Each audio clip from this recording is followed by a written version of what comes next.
Kalatagan. Pa kayo dito. Ganda-ganda. Sad naman.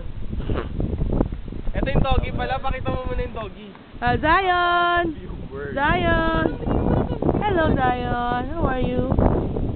Oh. Hindi pa nag-toothbrush. Nagmamanay sa ano Sige. yun. Toothbrush mo.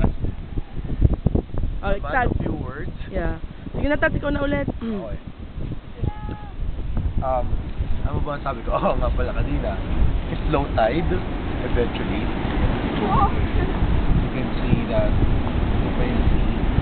But later, like last night, the high tide, so even the waves becoming exactly right here in the beach.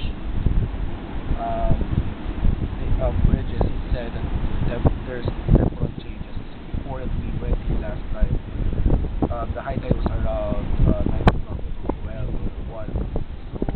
So the water was already extremely here. It was good for snorkeling.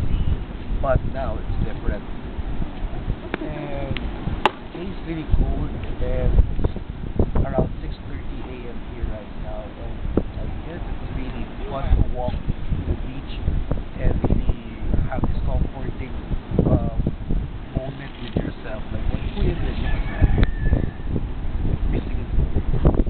Classic. Classic.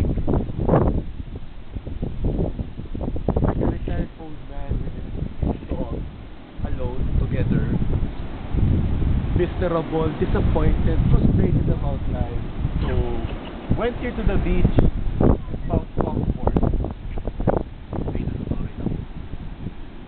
And from here in Calatagan, it's a nice place. You would look at your cottages and also your resort. Simple but relaxing. Simplicity at its best.